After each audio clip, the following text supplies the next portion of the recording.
I was in DC, and I had gone back to DC to talk to our congressional members about how important CTEP funding is. And I'm hoping most of you know that acronym, CTEP. That is one of our most important sources, federal sources, for funding bicycle trails. That's pretty much what's built the Keller Williams Trail, the trail.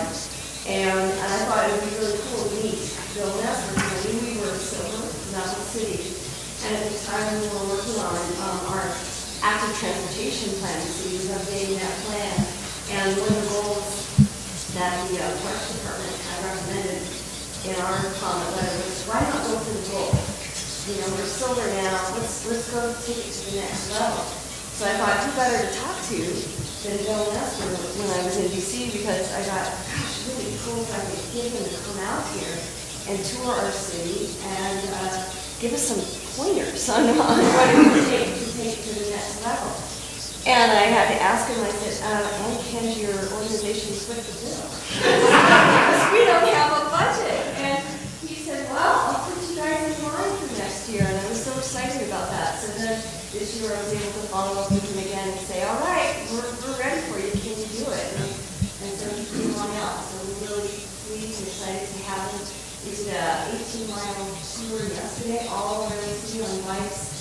We had a lot of great bike advocates with us. One of them in the room today. Go with us. And Bill got to see a real slice of life in Missoula from a bike perspective. So, take it away. Thank you very much. Appreciate you. Thank you.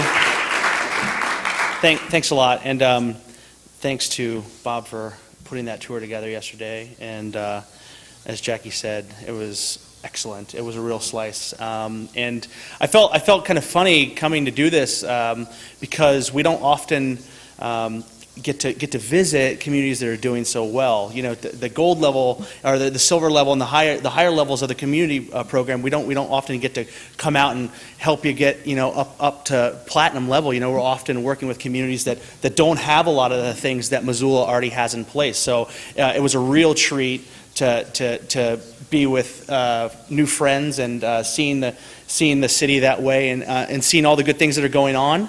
One of the things that we know about Missoula is that you've been working at this for a really long time. One of the longest bike programs I think in the country within the city. So you've had a great staff for years and. Lots of great things to do and talk about today. So I want to talk a little bit about what I think is going to take Missoula to the next level. But first, I want to talk a little bit about the bicycle-friendly community program and tell you about what we do, just to give you some background. So for those of you who don't know, the League of American Bicyclists was founded in 1880. We work to promote and protect the rights of cyclists. We were there in the 1880s to get good roads made for bicyclists to ride on. And our mission today is to promote bicycling for fun, fitness, and transportation. And we work through advocacy and education to build a bicycle-friendly America. We have 14 staff members. We're in Washington, D.C. And our mission remains pretty much the same as it was then. Of course, the application of it is a little bit differently. We work in three main program areas. First, education. We have a cycling education program that teaches everyone from parents to kids to adults to motorists how to have the confidence to ride. Next, we have a motorist education program that helps people understand how when you're driving to interact with cyclists and share the road and really be good coexistence on the roadways. Next, advocacy. We're in Washington, D.C., so we're working at the federal level to increase investment in bicycling and also to make sure that cyclist rights are promoted and protected at the federal level. And lastly, promotion. We've been doing National Bike Month, which starts tomorrow for the last 56 years, and I'm really excited to be here during Bike Walk Bus Week. It is a real treat. But we've been promoting Bike Month. We promote Bike to Work Week, which is in 2 weeks, and have been doing that for a long time. My program, the Bicycle Friendly Community Program, really encompasses a lot of what the League does. It's a recognition program that is based around a free online application that communities come and fill out. I think 20 people worked on the application from Missoula, but it's a real team effort The program was originally started in the mid-'90s. The bar was pretty low back then. At that time, I think he answered about 3 questions and sent us $75. And no, but it wasn't that easy. But we really realized in the early 2000s that we needed to set the bar a lot higher, and we really needed to help communities. And thanks to some investment from Robert Wood Johnson and from Bikes Belong, we were able to add staff, make a new application, add award levels from bronze to platinum, really make it more challenging and a more comprehensive application. The program at its core recognizes communities for what they do, but the 2/3 of communities that apply don't get an award. So a lot of what it is helping communities become better and really get into the bronze level and then move on up. The application is divided into 5 categories, the 5 E's that you've all heard of, I'm sure. Engineering is all about the things you're building for cyclists. So that's everything from your cycling network to bike parking facilities to bike paths, wayfinding signage, that kind of stuff. Education is the thing, as I was talking about, educating kids in school, but also adult education outside of school. The ways you do public education programs to make sure people understand their rights and responsibilities on the road as drivers and as cyclists. Encouragement, we ask questions about how you promote National Bike Month, if you do cool things like this, if you have bike clubs, strong advocacy organizations that are part of the program. Enforcement is the way that the law enforcement community coexists with the bicycling community, the ways that they work together to make sure that there's equitable laws are being enforced, that everybody knows their rights and responsibilities, and that there's targeted enforcement to make sure that those things are being upheld. And lastly, evaluation and planning. It's about 10 or so questions. Do you have a bike plan? Are you setting targets? Are you hitting your targets? How many people are riding? And we get these applications in twice a year, and we have an internal review team that looks at them, and we work with local cyclists to get an idea of, fact check it and give us some feedback, and we put that all together, and we give you, everybody who applies gets feedback, gets a report. So Missoula will be getting its new report on this application very, very soon. I'm going to talk a little bit, give you the highlights today on what it's going to say, but we think it's a roadmap for improvement. So just a snapshot of the program. So far, we've received 490 applications, and we have 190 bicycle-friendly communities in 46 states. 2 in Montana. Billings is a bronze. And the big news today is that Missoula is getting a gold bicycle-friendly community from the league. And you should, there are only 16 across the country. You're in great company. Here's the list. But you should be really, really proud of this accomplishment. It's clear that the team here works really, really well together. It's the strong bicycling culture, many years of careful planning and implementation, and the outcome is a ridership number, people riding at 10 times the rate of the rest of the country. So people choosing to go by bike to work at a really high rate. So you should be very, very proud of that. I want to call Phil up here, Phil Smith from the city, to recognize him for Phil's service. He's been a really huge part of this. So I want to give you this sign for either to put in the right of way somewhere or in your office. But in recognition for all of your hard work, we really, really appreciate what you're doing. And what you've done. So,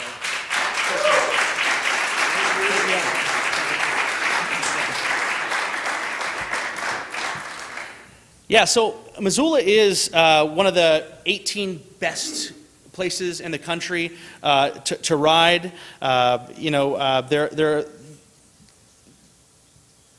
These are places, along with Missoula, where biking and walking are really indicators of quality of life.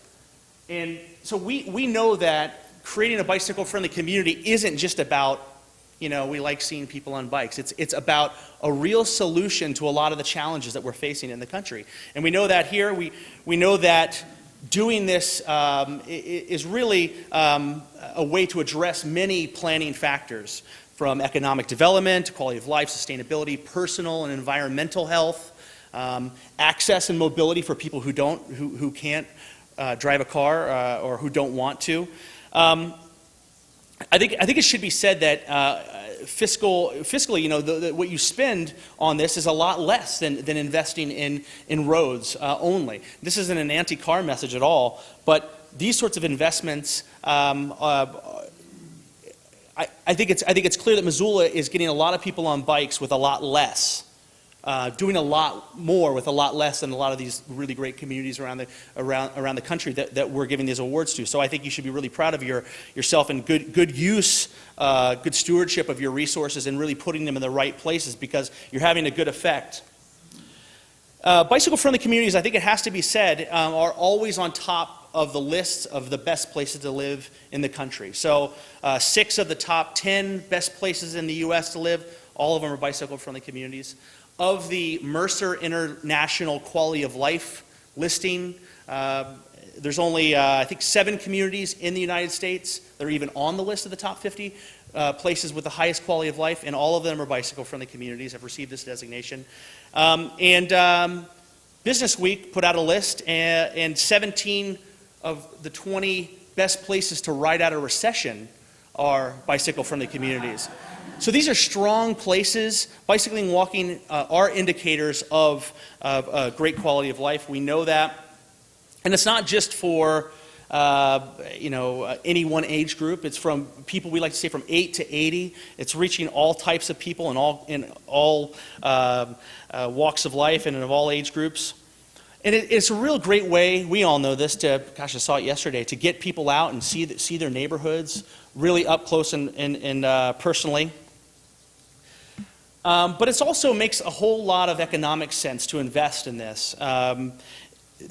Bicycling means more economic development for tourism. It means more, when you're thinking about attracting people and companies in the new knowledge economy who are very, very mobile, communities are competing for these types of people, and this is one of the things that they're thinking of. I just talked to a mayor last week that said, I'm competing with these places for those people and for those companies, and this is one of the things that helps me in that competition. So I think it's really important to keep that in mind when you're pushing for this, when you're trying to make a stronger bicycling community and reach more people and help them make biking trips more convenient and easier to do.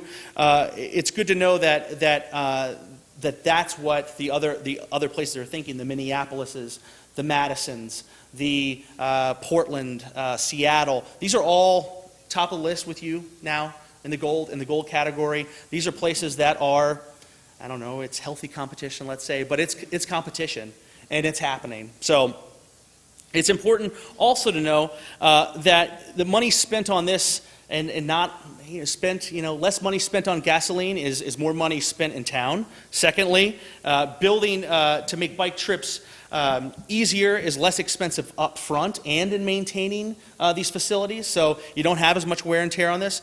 And the latest research shows that building bike facilities actually creates more jobs per dollar than road projects. So it's a good investment, and the numbers are really on our side. 40% of trips in this country are 2 miles or less, and 90% of them are done by car. It's a very, very bikeable distance. So the numbers really are on our side, I think, for this to help people make short trips. And I just like to say, it's bicycling. People don't get excited about other. At least I hear that they don't get excited about other. Public works sort of projects, or maybe it's or other the cities do a lot of projects. Maybe they have a festival. I heard that you do lots of festivals here, but maybe you have lots of festivals. But I hear all the time that this is one of the most exciting things to do. This is Mayor Ralph Becker in Salt Lake City, celebrating the opening of a bike lane, so Missoula, I think, should really. Be proud of what they've done. Should make a huge deal about the unveiling of these things, and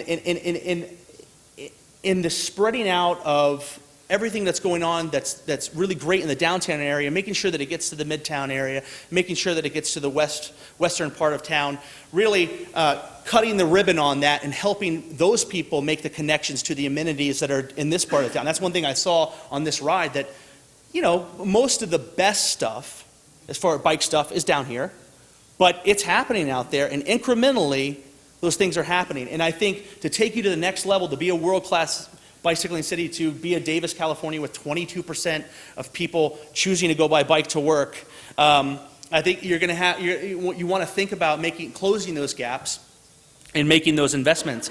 And secondly, I think it should be said that Missoula, dare I say, is the Copenhagen of Montana. And maybe, you know, you have a lot to be proud of, and maybe you don't want to be anywhere else, but a lot of places want to be like you, and you have a lot to share, and you have a really great model here, and I think it could be the model for the state, and it could be the model for the region. So I think those things are very, very important to keep in mind. You should be really, really proud of this gold award. You shouldn't think that platinum is going to happen overnight and that it has to happen overnight. But just know that your neighbors are watching you, and that we're definitely watching you. It helps us across the country. And while nationally, you know, we don't have a Copenhagen, really. We don't have the ridership that they have in Europe. We are seeing that America has a new love. And it's true. It's true. And maybe the numbers aren't completely there, but across the country over the last 10 years, across the country, we've seen an increase in bicycle commuting by nearly 40%, so 39% across the whole country in the last 10 years. And the communities that are making the investments to become more bike-friendly, bicycle-friendly communities that are investing in infrastructure and closing the gaps and educating and encouraging people to ride, we've seen 77% increase over that same period. And the Portland story has to be told because, you know, everybody thinks, you know, when you think of Portland, that they're naturally predisposed to biking, and, you know, it's always been like that. And people think that about the Danish people too, and it's just not true. Some really good decisions were made over the years, and, you know, 40 years ago there was really nothing. I always say this, but we were assured by the officials there that bridge did go all the way across the Columbia. So at least, you know, it wasn't a pier or anything, but. Over the last 20 years, you've seen steady growth in bike lanes, in pathway mileage, in bicycle boulevard mileage, you know, helping people get through neighborhood streets without a lot of additional infrastructure, and really connecting the dots. And so over this period, you know, as this fills out, you're seeing huge growth in ridership, and I don't think you can make out those numbers there, but in the core of Portland, you have European levels of ridership, like 20% in the core, and so that growth, one of the great things is that over that period of time, at least for the last 20 years, they've been counting the bike trips into the city. And in 1992, they were getting about 2,800 trips or so into the city, and this is the last one the last number I have here is a few years back, and it was over 18,000 trips per day into across the Willamette River. So biking trips have really skyrocketed, and at the same point, it has to be said that the crash rate has gone down. So with this increases in people riding, you're seeing increase in safety. Overall crash rate has been declining. But it's not just in Portland.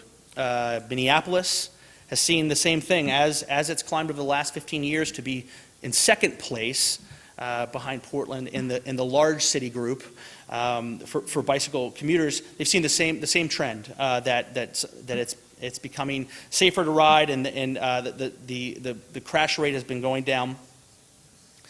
So I want to focus. I know this might be, you know, a lot of you have seen some of these slides before, but I think it's really, really important to focus on, to get us to the next level.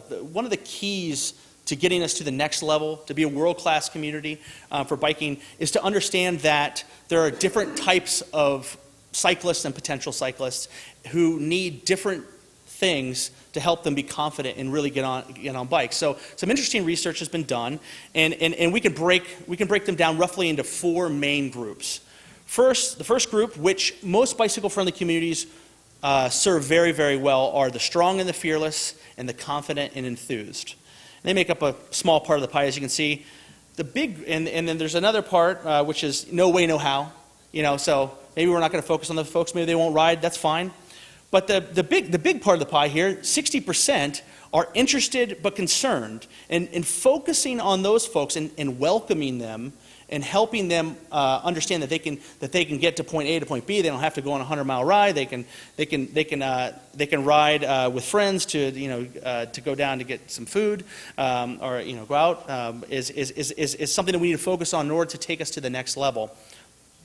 So just a little bit about each of these groups. I think it's really important to talk about this. The strong and the fearless. So they really need smooth roads, a place to park their bikes securely.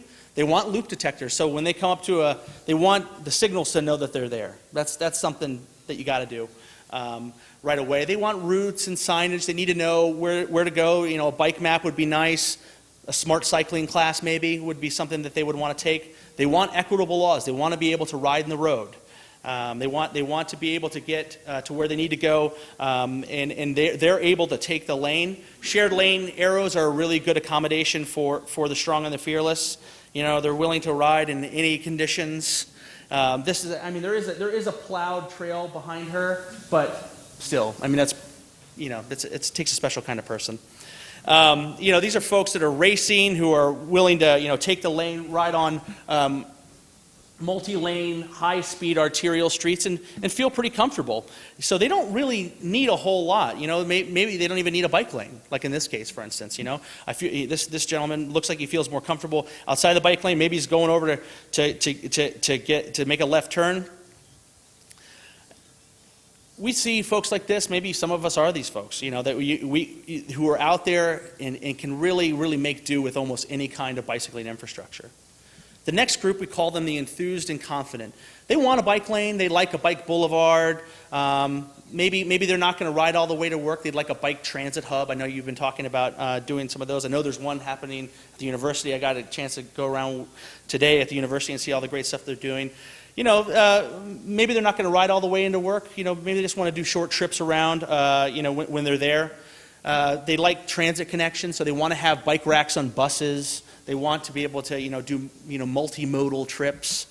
They like bike trails. They like some separation from cars.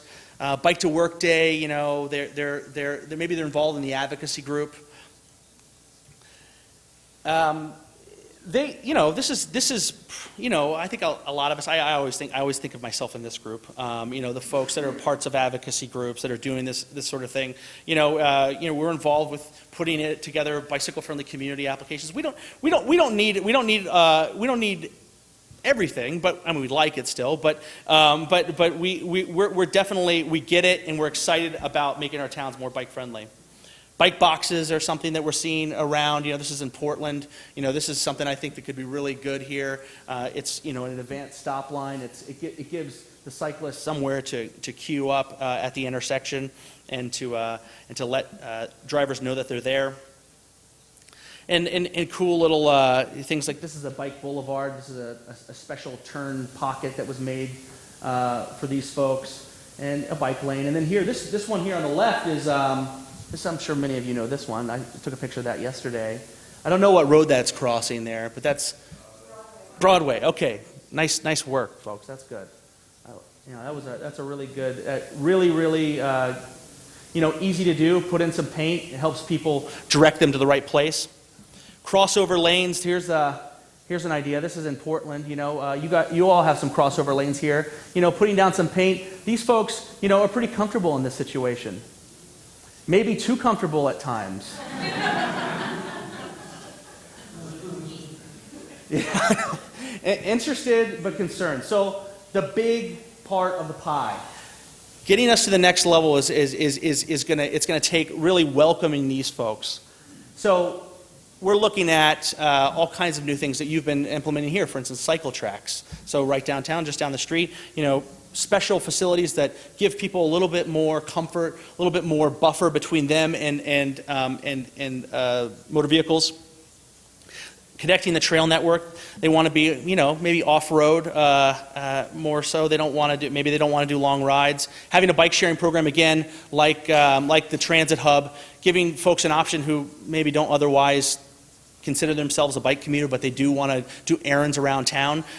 Bike sharing is a big thing that's really exploding now, and we have a great program in DC. I ride it almost every day. But making those things easy for folks who aren't necessarily self-identifying cyclists. Open streets events. I think that there's one maybe coming up here. Great way to get folks out to get a chance to bike and see their streets. And really connect with other people. Having short classes, like short skills and maintenance classes for people in businesses, that's really good for this group. Helping them see that it's not too hard to repair a tire or to ride your bike. Short distances, really giving them the confidence to ride. A lot of places are doing like short lunchtime, brown bag lunch sort of presentations. In-street bike parking, corrals, putting them right out in front. I think you have one down the street here. Really showing off your bike parking, that welcoming people, that whenever you ride your bike, you will have a safe place that you can watch your bike the whole time. That will be right out where you want it to be. And then the hard stuff, reducing car speeds. Bring the speed down is a huge thing. And offering local rides. Here's an example of a small bicycling maintenance and skills class. Here's folks enjoying a trail. This is I don't know where this is. I think this might be in Georgia. This is Hilton Head, South Carolina. Just a great path system. All kinds of people using this. Lots of tourists coming to Hilton Head and riding everywhere on these paths. I mean, it's just like it is like Copenhagen, at certain times of the year. And group rides, bike tours, that's a great way to meet folks. You want to avoid, folks who feel most comfortable being on the sidewalk. You want to give this guy somewhere better to ride than this, that's actually safe, that doesn't just feel safe. This feels safe, but it's not safe. We want it to be actually safe and give them the perception of safety. So places like New York are doing great facilities like this, separated, buffered bike lanes, protected bike lanes. And there's some great guidance on doing those. Here's some cool things that I saw yesterday. This under, I don't know what bridge is this, the Under the Bridge Trail, and that's excellent. I went there again today just to look at it. It's really a beautiful bridge and really impressive. I haven't seen anything like that. So impressive stuff. And of course the cycle track. I was saying to folks yesterday on the ride that there's a brand new guidebook that is the coolest guidebook for building urban bike facilities, and the coolest one in America, North America, definitely. And it just came out, and I opened it up, and here it was right in the front page, Missoula. Missoula's in this book, and look, I'm going there. This is fantastic, So you're doing stuff that people are paying attention to, not only in Montana or in the region, but also across the country. And here's a bike station in downtown Chicago. This is a great, place for tourists to just pick up bikes, or for people who are riding to work. They can go here and park their bike securely. Wayfinding signage. Now that's something I think that you should consider. I think you're considering it now, doing more wayfinding signage. But putting up maps and helping people find their way around without, it's good to know somebody, but to make it really as intuitive as possible and as easy as possible to do it. And open streets events and group rides are great. The celebrations, of people who actually, discover that it's just so awesome to ride bikes. You don't have to call yourself cyclist. You don't have to, again, go on a century ride. You just get out there with your friends. This is a company, going on a bike ride. And then what you find at the very, very end of this is this biking joy. People, it's no longer the aha moment has happened, and you're just happy to live in this kind of place. And, it becomes a bike culture, really. So you have celebrations. Here's Portland on, I think it's Mississippi Avenue, just a bike corral right next to a cafe. Just great stuff. People having fun, enjoying themselves. getting their companies out to do bike rides and to get more people out to share the joy. So what makes it work? Well, we found, the 5 E's, our application, all that provides a menu of options for you to really, for any city around the country to become more bike friendly. And Missoula has done a whole lot of that. And so I got to meet with the MATP committee today and talk about, what it's, what I think, what the sort of the details are of helping you move to platinum, and also, give you a pat on the back for all the great stuff you're doing and all the things that I'm going to take and tell other people about. But we think that these 7 things are the keys to making a great bicycle-friendly community. So first, a comprehensive bike network, having facility options for all types of users, all comfort levels. Secondly, bicycling education, having regular course offerings. Maybe folks aren't going to come to them right away. Maybe, don't get discouraged, but working with your local bike shops and have offerings for people to ride, to go out and ride together and learn and get the confidence to ride more. Bicycle master plan, having that in place, having a funded plan that you're implementing. Missoula has a 2011 plan, so it's new and it's really good, and so the implementation of that is going to be awesome. Having a full-time bike coordinator, having staff and funding is great. I was telling the team today that you have platinum level staffing here, so you really do have a strong staff, and that's obviously been giving you a lot of return on investment over the years. So you can be happy about that, of course. Having an active bicycling advocacy group, another thing you should be really happy about here. Having advocates that partner with the city, having a good relationship to the people on the ground, volunteer help to make sure that these things actually happen. That the city can't do it all on its own. Bicycling culture, this is like events, having events and meetups and, this whole week is really dedicated to that sort of thing. And also equitable laws, really trying to change your laws so that it's a much more safe and accommodating place for cyclists to ride. And last is ridership. That's really the outcome that we're after. We want to see people riding bikes, and we want to keep crashes and fatalities low. So so knowing those things, just a quick look at platinum and what it's going to be, I think, to get Missoula there. Again, it doesn't have to happen overnight, but these are some things to be thinking about. So bicycling network, the percentage of streets with bike lanes, it's something it's an indicator. The average platinum BFC is about 21%, Missoula is about 9%. So some work to be done there. We think that you can have more on-street facilities, continue to close gaps in the bicycling network. Other highlights of platinums are buffered lanes, as we said, having cycle tracks, bike boxes, bicycle boulevards, which are neighborhood streets where you're basically telling people that there's a really great place to ride in a neighborhood street, which is, as it turns out, one of people's favorite places to ride are through neighborhood streets. Bicycling education, you could probably offer a little bit more regular bicycling education here. We would love it if folks would get certified as league cycling instructors and offer classes. It's something we can get a seminar set up and get some folks trained to go teach in schools and teach adults and help move that along. We have as part of our Bicycle Friendly America program, we shot off, we created 2 new programs, Bicycle Friendly Businesses, Bicycle Friendly Universities, and also Bicycle Friendly States. We rank the states and give report cards to states.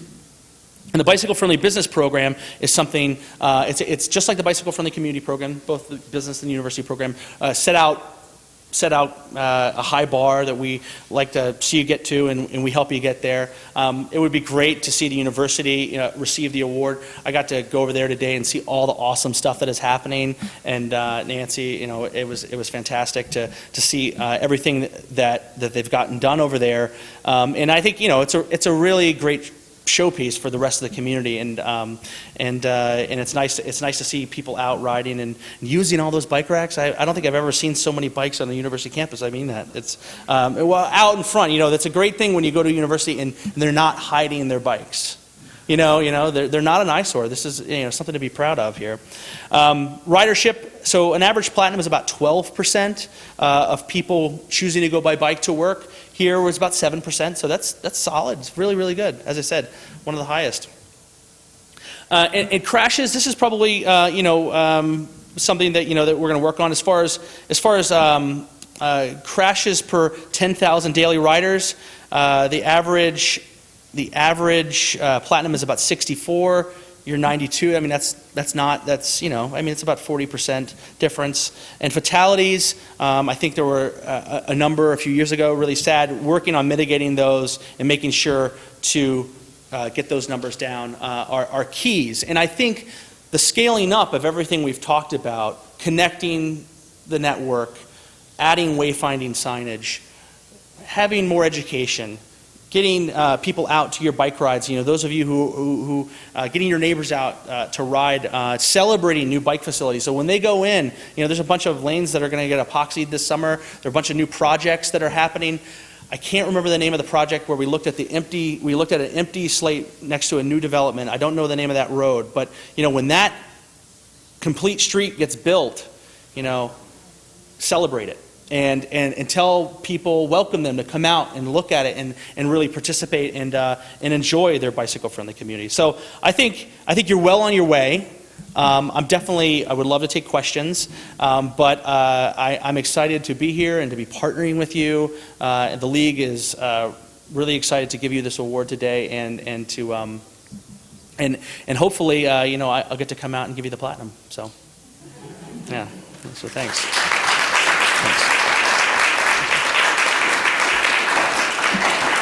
Thanks. So, do people have questions at all, or anything like that? Sir. Yeah. I'm speaking on the Public Works Director, so I'm very interested in this, in all of the components. Yeah. Particularly, you had a statistic on bike lanes, 5%, 20+% on Platinum and Missoula, much less. Our focus has been on arterials and collector roadways for bike lanes, and we have not put specific or dedicated bike facilities on local roads. Okay. Can you speak to that? We can put a lot more bike lanes on local roads. Our philosophy is that those are already complete streets to share the road. I think knowing that to get those interested but concerned folks out, we know that separation from motor vehicle traffic is important to them.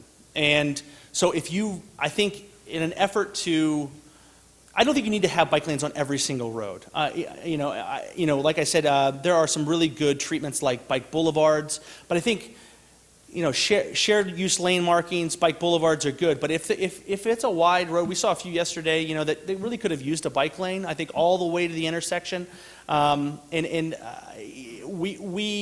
we realize that you're not going to get 100% of your roads with bike lanes, and you don't want that. But there's a sweet spot in there where the Platinums are, and Missoula is just a little bit below it. So I think you should just know that folks who aren't riding now want some kind of separation, and they want to get to the trail probably. They want to get to the trail network, and a great way to get them there is if there is the width there, give them a bike lane. I think, yeah.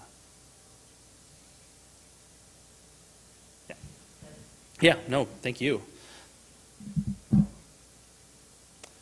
Anyone else? Well, thanks a lot. Yeah. Oh, yeah. Yeah. Talking about separated facilities, have you seen, is there a preference or more successful separated facilities on the inside or outside of parking lots? Oh gosh, I don't know what's more successful. Sorry. I think the NACTO guide is a really great document. It's a really great guide to use now, and I think the stats are in there on best for various applications. So I think you have like good, better, best, and everything, just like the bike lanes. There's enough width to give people total protection from in signals. So maybe the best would be in like New York City, for instance. They have They have a cycle track, two-way cycle track, one-way cycle tracks that are completely separated from traffic with a parking lane outside of the cycle track with, at every intersection, a bike signal. So, that is going to get, the thinking is, more of those folks that aren't completely comfortable taking the lane are, not as comfortable in a bike lane. They're going to be more comfortable in this. So I think, so we were talking about it yesterday. I think one of the things we're thinking about is think about grandma and what is going to get grandma riding her bike to the post office or to wherever she wants to go. And that's what the Dutch do. Can my mom do this? Can my grandmother get from here? She wants to ride her bike still. How do we make this as easy for her so she doesn't have to get in the car? And then after she's able to use a car, maybe she's not comfortable driving anymore. This is a much more equitable solution to help seniors get around to where they need to go. So thinking of that when you're thinking of the kind of community that you want to be, I think that's these kinds of facilities are the things that are going to bring those a much more inclusive, much more diverse group of people biking.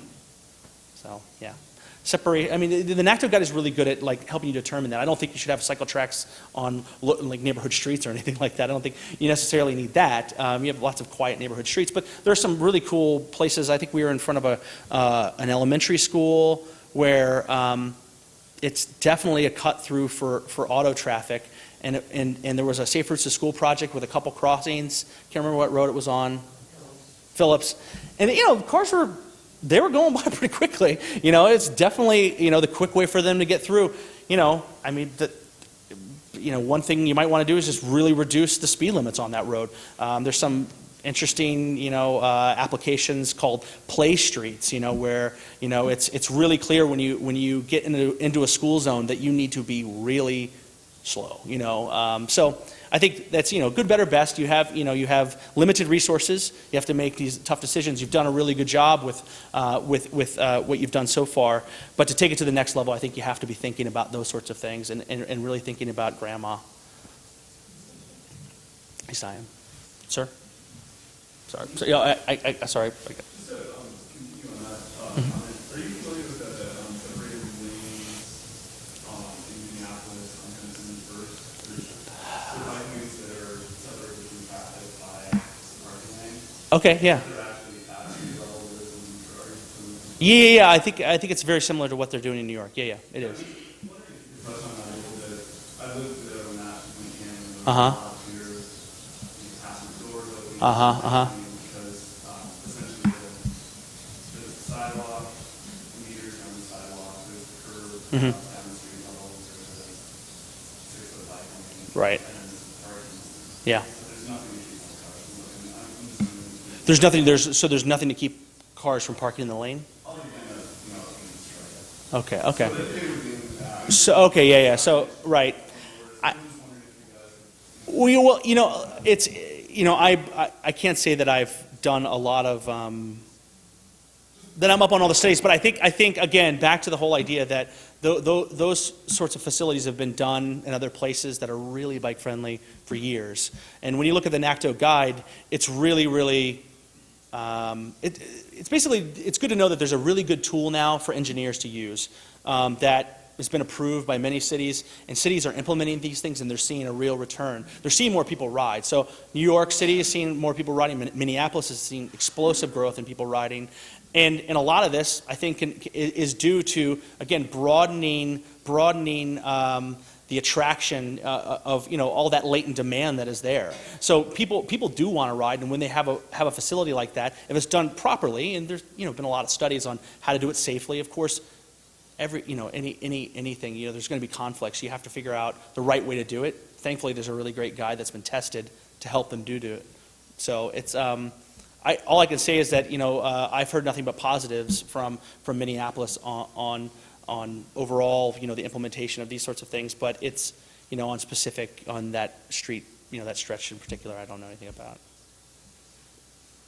My question is about bike boxes. Could you explain what adopted them and what the purpose is? Yeah, the purpose is, well, a lot of places started testing them, and Portland tested a couple different kinds, some with paint, some without paint, and the idea is to help where it's a shared lane. You're basically, if instead of being stuck in the right turn pocket at an intersection, you're able to, the motorists are back a little bit, and they're able to see you as you're all back waiting for a light, basically. So the idea is that the driver who's right next to the bike lane knows that you're there because you're going up front. So it's encouraging you to go up front, and then as you ride through the intersection back into the bike lane, or if it's a shared lane. So that's the idea.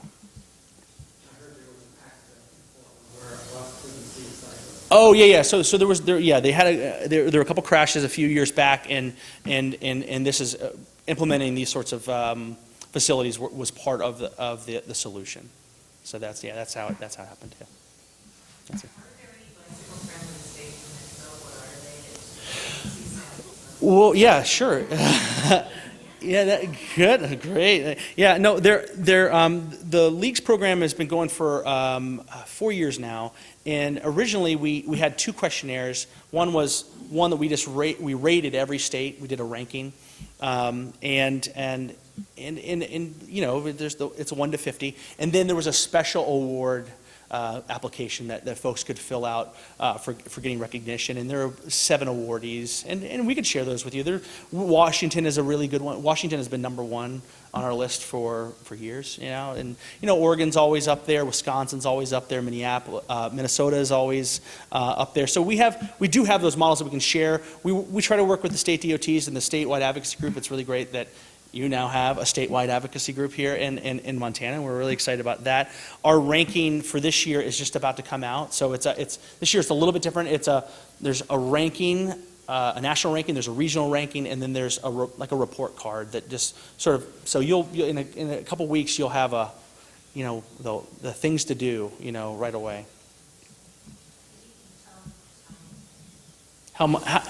Yeah. Well, yeah. Well,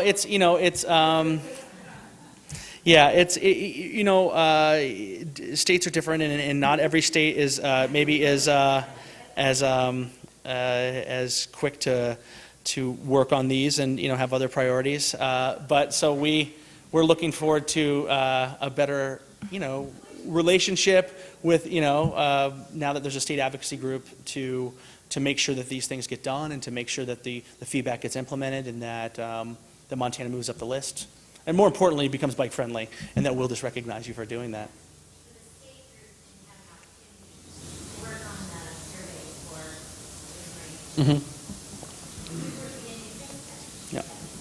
Yeah, it was maybe bad timing this year, but I'm sure you're going to see a huge uptick next year. So, yeah. Hey, Bill, would that be interested in concern group as far as the education and encouragement?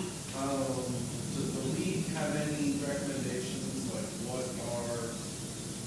what efforts have the best return on investment, or what are the best places to focus your attention for that group? Yeah, I can't say that we've done a really comprehensive study of all the education programs around the country. We do have some good examples for return, at least return on investment, for a couple different programs. So we know that San Francisco has a really great taxi driver and transit, a professional driver education program that has a great return, for them. So we always point people to that model. Our education program is based around a set of principles that, we're trying to teach people how to behave as a traffic, as a vehicle within the transportation system, but also be able to use all types of bike facilities. So we want people of all skills and abilities to be able to have the confidence to ride, whether or not they want to go on a long distance ride, and maybe they won't have a bike lane the whole time, or do city riding. So there are good examples around that I've seen. I think a really good example of adult education is happening in Seattle. There's a group called the Cascade bicycling coalition, and Cascade they help Seattle with their education program and in the whole region there. And they have everything from the 30-minute lunchroom, the lunchtime, where they go into a business and they tell people, just give them the basic tips and answer questions, So there's, it's not rocket science. There's 5, things that you always have to remember, to do. And so they have everything from that all the way to, a 2-hour class, a 4-hour class, a maintenance class, all the way up to, becoming instructors yourselves, and then being able to, work with physical education instructors on teaching kids and things. So I think, there are a couple good models out there, and I think one of the best things about that program is that it's both the city and the advocacy group working together. So. John, do you know of any states or any cities that are combining public education with similar vehicle registration? In doing bicycling education in their driver's ed program, or Either that, I or when don't. I go to register my vehicle, I Mhm. handed information to, just bullet points about oh yeah. bicycling, sharing the road. Yeah, we do have numbers on the number of states that have it in their books and but as far as and there are quite a few actually. Sad thing is that it's a very, very small part of a lot of the questionnaires, and it's buried and all that. I think, gosh, I could definitely help you with that and give you that information and dig through the applications and find the best or a group that does that. But off the top of my head, I'm not aware of. But I have heard of that happening. Mobility education is something that's happening. Trying to teach kids. Again, Seattle, they have a program where they're teaching kids not only to bike, but just to get around, not only by driving, but before they're able to drive a car, they know how to use transit. They know how to bike and walk and try to think of it as a more holistic approach to getting to where you want to go, instead of I'm a driver or I'm a bicyclist, or limiting, I guess. Ethel. Do you know how many states have laws for how much room to give a sidewalk? It's on our website. I don't know off the top of my head. Safe passing distance. Yeah, we do. That's one of the things we measure in our report, and the new numbers will be out in 2 weeks. So we'll know the total. It's definitely growing. It's definitely growing a lot every single year, and that is one of the things I know that is definitely missing, and that we were encouraging Montana. That's one of the things on our questionnaire that is missing, along with a statewide complete streets policy. And I think safe passing is one of the things that we are bringing up in our report to Montana. Well, then a follow-up on the state level. I know we were ranked 49th or so. I don't know if we're still there. But is that more because it hasn't been filled out, or because you do know that we are? We've tried to make it, previously, I think there is, without having the DOT really work on it and take some time and put as much into it as possible, I think that could definitely hurt the rankings previously. We've tried to take that out though now and make things as objective as possible, and try to stay as quantitative as possible. We know that you don't have X, Y, or Z things that are really, really important, and then it's weighted. And so the methodology this year is I think a lot clearer and a lot. I think it's a lot easier to understand when you look at it. So we've been trying to improve, hearing back from our advocacy partners that make this easier for us to understand, so we can then use it to improve the state. So we're definitely trying to improve that. But yeah, 2 weeks, I swear it's going to be great, and you're gonna know exactly what you need to do. And now you have a group. So yeah, sir, you're. I wondered if the NACO guides being accepted or endorsed by the other national organizations like ASHTO and Conference of Mayors. Now, I don't know if the conference or the League of Cities have endorsed it. I know that, I think in the guide they say that there's some, they like to make it clear in the guide that the things that are MUTCD or ASHTO approved that are already in the guide, or that are moving towards approval. I know that they're talking, and the idea here really was to I think with the NACTO guide is to, and I can't speak for them, why they did this, but it seems to me that cities are signing on to it. They have lots of city members city transportation departments that see the value, see that it's real, see that it's been done, that it's been tested, and that they can then sign on. So I have seen a big growth just, from the outside. Again, we're not NACTO, but I am seeing cities say, oh yeah, we use it a lot more. And it's in our application. We ask cities now, you get points for, using it. So,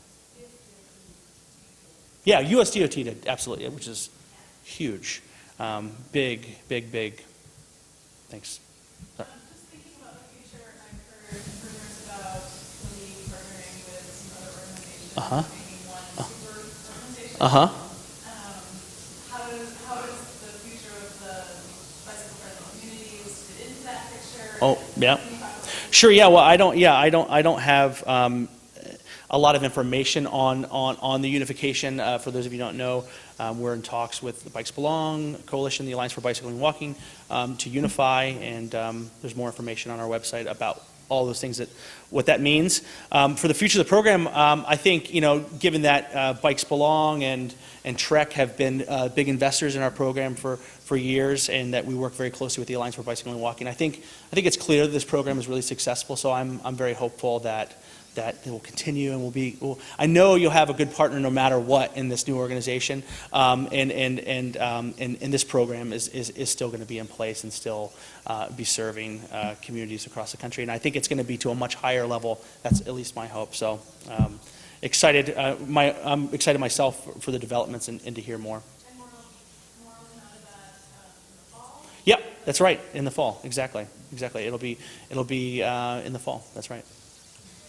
I was thinking in my head, is it the summer? But it's the fall. It's the fall. Sir? Curious what you're hearing about the rest of the program. Oh yeah, I think Jenny's probably better than me about what's going on with the enhancements program. I think it's still it's the same.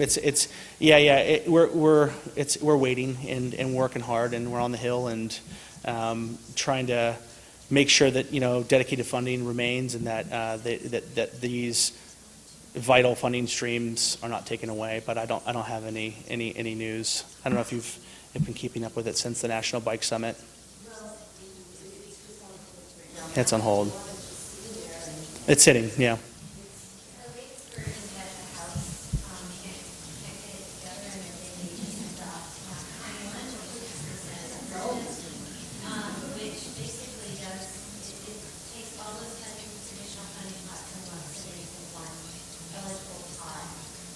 Yeah. Whether or not the first cut recommended, which allows these to apply for that dedicated funding and stay in that after it goes to the conference of the house. Mhm. So Yeah. we worked really hard to make sure that in this Senate bill, there would be a ability for communities like Missoula to continue to apply to this. It's all in the law of the program. They just will keep me all under CMAQ. So right now, that extension, goes away, the extension is done. June 30th, yeah. So they're working on another extension, and it's still up in the air, and we're hopeful. Yeah. Well, thanks. Thanks a whole lot. This is been great. And a big thanks to Jackie for doing all this and pushing it through.